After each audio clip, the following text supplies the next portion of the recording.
सभी को जय हिंद दोस्तों। आप सभी का हार्दिक स्वागत है इंडिया स्ट्रॉन्ग रिएक्शंस पे।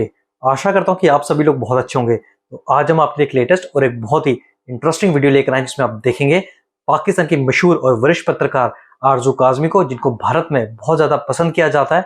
आज वो बात करेंगी हमारे प्यारे देश भारत के बारे में और कैसे पाकिस्तान को ये डर सता रहा है कि भारत पाकिस्तान को खा जाएगा। तो ये वीडियो काफी मजेदार होगी, आपको बहुत कुछ जानने को मिलेगा, तो इसे अंत तक देखें और चैनल पे नए है तो चैनल को सब्सक्राइब कर दे। तो चलिए पहले इस वीडियो को देखते हैं और अंत में इसके बारे में बात करेंगे।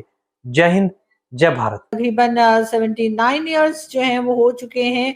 एक तरफ से पार्टीशन को भी कहे तो पाकिस्तान बना और भारत को जो आज़ादी मिली उसकी लिए आज जो है फेस्टिवल मनाया जा रहा है या ये जश्न मनाया जा रहा है। लेकिन हम साथ साथ कल हमने पाकिस्तान के ऊपर भी शो किया था और हमने वसीम अल्ताफ साहब से और उसके साथ साथ सलमान रशीद साहब से बात करने के ये समझने की कोशिश की थी कि 78 ईयर्स में हमने क्या खोया क्या पाया।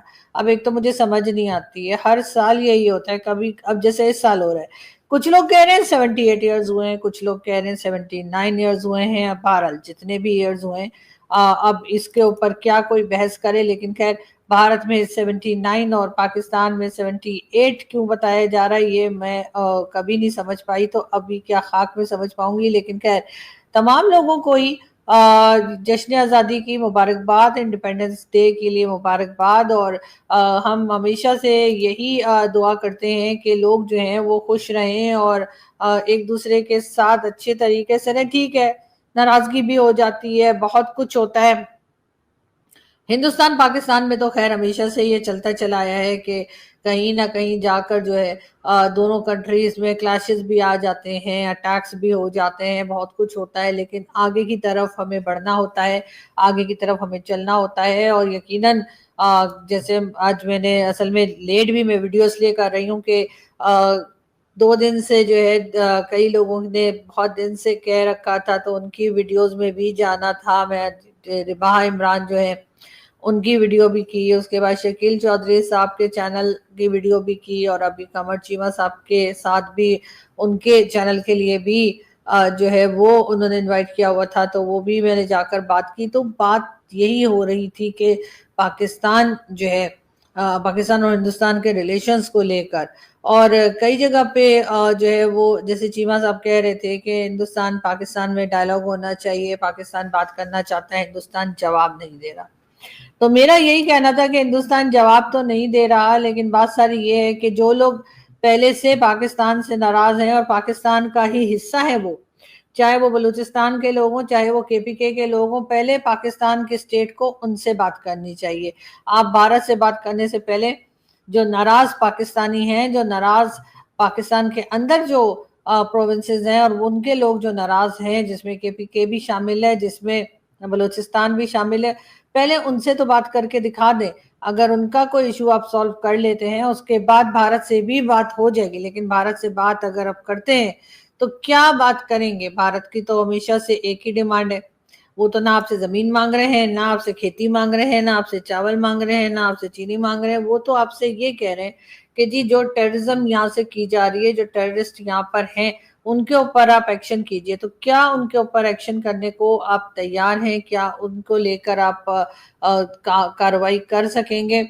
इस तरफ अगर पाकिस्तान कर सकता है तो फिर जरूर बताए, वरना तो जाहिर है कि अगर कोई इस किस्म की कोई बात नहीं होनी है तो फिर फायदा कोई नहीं है बातचीत का। अगर आप बात करेंगे भी तो उसका कोई रिजल्ट नहीं निकलेगा। लेकिन अगर पाकिस्तान की स्टेट ने अपना एक माइंडसेट बना लिया है कि हाँ जी, हमने बात करनी है भारत से और हमने भारत की जो डिमांड्स हैं उनको भी सामने रखना है और उसके बाद उसके ऊपर कार्रवाई करनी है। और जब आप उसके ऊपर कोई एक्शन लेंगे, यानी जो यहाँ पर चाहे वो हाफिज सईद हो, मसूद अजहर हो और इसी तरह के दूसरे लोग जो हैं, अगर आप उनके ऊपर कोई एक्शन लेंगे तभी तो भारत आपके ऊपर ट्रस्ट करेगा। अदरवाइज भारत आपके ऊपर ट्रस्ट कैसे करेगा अगर आपकी यही रवैया रहा कि आपने उन लोगों को टेररिस्ट मानना ही नहीं है, चाहे यूनाइटेड नेशन ने बोल दिया।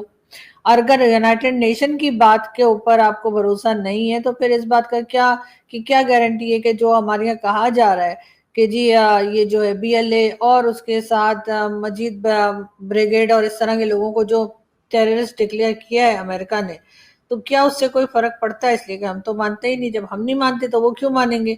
और अगर हम बाकी के जो लोग हैं, चाहे वो हाफिज सईद और दूसरे जो अनमोल रतन हमने रखे हुए, अगर हम उनकी बात के ऊपर बिलीव नहीं कर रहे या उनको हम नहीं मान रहे कि जी ये टेररिस्ट हैं, तो फिर भला बाकी लोगों को जिन ग्रुप्स को अभी जाकर करवाया गया है, उनको क्या फर्क पड़ेगा कि उनको कोई टेररिस्ट माने या। देखो आरजू जी, कितने साल हुए आजादी को, इससे फर्क नहीं पड़ता।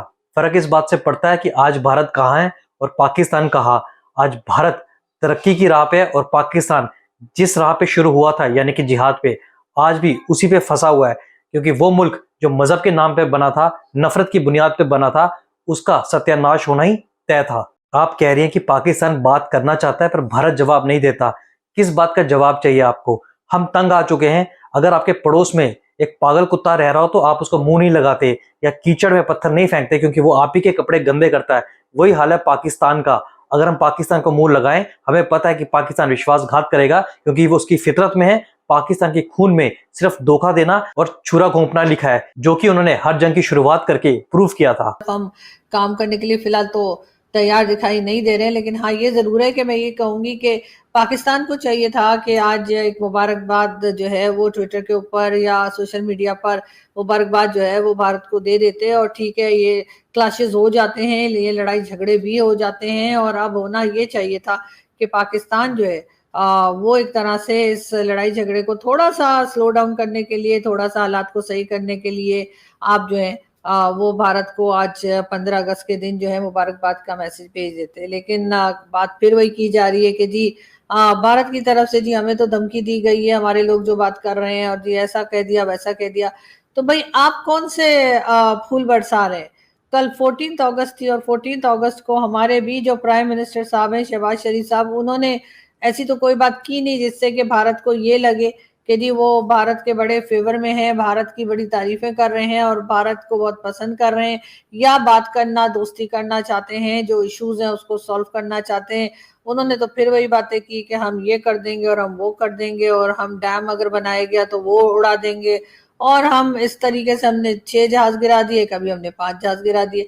यही बातें चल रही हैं दोनों तरफ। लेकिन हमारी साइड से अगर हम कोई अच्छी बात, कल हमारे पास अच्छा मौका था, इसलिए कि 14 अगस्त पहले हम सेलिब्रेट कर रहे थे, जाहिर है, तो अगर हमारी तरफ से कोई एक ऐसा मैसेज गया होता, हमारे प्रेसिडेंट, हमारे प्राइम मिनिस्टर या हमारे जो आर्मी चीफ या फील्ड मार्शल हैं, अगर वो कोई ऐसा मैसेज देते जिससे कि भारत को ये लगता कि हम बातचीत करना चाहते हैं, हम एक अच्छा मैसेज दे रहे हैं, हम यहाँ पे टेररिज्म को रोकना चाह रहे हैं, और हम उन लोगों को सपोर्ट नहीं कर रहे जो कश्मीर कश्मीर का राग अलापते हैं, या फिर ये कि कश्मीर का नाम लेकर और फ्रीडम फाइटर का लिबास बदलकर लोगों के ऊपर अटैक करते हैं, हम उन्हें सपोर्ट नहीं कर रहे। ये मैसेज हम दे सकते थे, लेकिन हमने ये मैसेज नहीं दिया।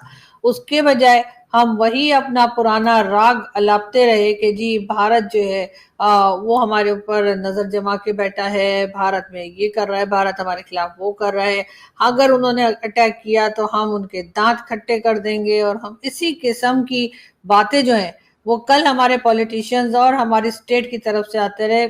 टीवी चैनल्स पर भी यही कुछ चलता रहा, और जी वाह वाह होती रही कि जी हमने अभी जो रिसेंट अटैक थे, उसके बाद जो पाकिस्तान ने अटैक किया या जो लड़ाई हुई, उसके ऊपर हम अपने कारनामे गिनाते रहे। और कल तो हमने इतने लोगों को जो है वो सरकारी एजाज और सरकारी मेडल्स दिए कि शायद 2-4 ही लोग पाकिस्तान में बच गए होंगे जो किसी वजह से घर से बाहर नहीं निकले, तो उनको जो है वो मेडल नहीं मिल सका। वरना कल तो सरकार ने किसी को छोड़ा ही नहीं जिसको कि मेडल ना दिया, हर एक को पकड़ पकड़ कर जो है वो मेडल दिया। उनकी परफॉर्मेंस क्या थी पता नहीं, आधे से ज्यादा लोग जो थे वो तो खुद हैरान थे कि भाई अगर हमें ये मेडल मिला है तो किस लिए मिला है। लेकिन जाहिर है कि इस वक्त की सरकार जो है वो चाहती है कि सबको खुश रखे और सब उनकी वाह वाह करें, तो उन्होंने किसी को भी नहीं छोड़ा। और जो लोग रह गए, जो 2-4-6 लोग रह गए जिनको नहीं मिला, उनको जी 23 मार्च को उनको भी दे दिया जाएगा। यानी ऐसा लग रहा है कि कोई रेवड़ियां हैं जो बांटी जा रही हैं, कोई ऐसा लग रहा है कोई चने हैं जो बट रहे हैं, या क्या हो रहा है कि जिसे कहना चाहिए कि उन मेडल्स की ना कोई वैल्यू रह गई है, ना कोई रिस्पेक्ट रह गई है, हर कोई लेके घूम रहा है। यानी शायद ही पाकिस्तान में 2-4 मेरे जैसे रह गए होंगे जिनको वो मेडल नहीं मिले हैं, या जिनको मेडल कभी मिलने भी नहीं है। लेकिन बात सारी ये कि गवर्नमेंट ने इतने बांटे हैं कि अब उसकी कोई वैल्यू भी नहीं रह गई। अब अगर कोई ये कहे कि उसको मिला है तो शायद मेडल मिला है तो शायद लोग। आरजू जी, मैं आपसे बिल्कुल सहमत हूं। अगर कोई देश या कोई इंसान आपको नफरत भेजता है तो आप बदले में उसको प्यार नहीं दोगे। वही हाल है पाकिस्तान का। अगर पाकिस्तान भारत के खिलाफ नफरत पैदा करता है, भारतीयों से नफरत करता है, तो वो ये एक्सपेक्ट नहीं कर सकता कि भारत वापस में उसे लड्डू या फूल भेजे। तो आशा करता हूं वीडियो आपको काफी पसंद आएगी। दोस्तों, अगर आपको वीडियो अच्छी लगी है तो इसे लाइक और शेयर जरूर करें और अपने विचार हमें कमेंट सेक्शन में लिखकर जरूर बताएं। और एक बार फिर चैनल पे नए हैं तो चैनल को सब्सक्राइब कर दें। जय हिंद, जय भारत।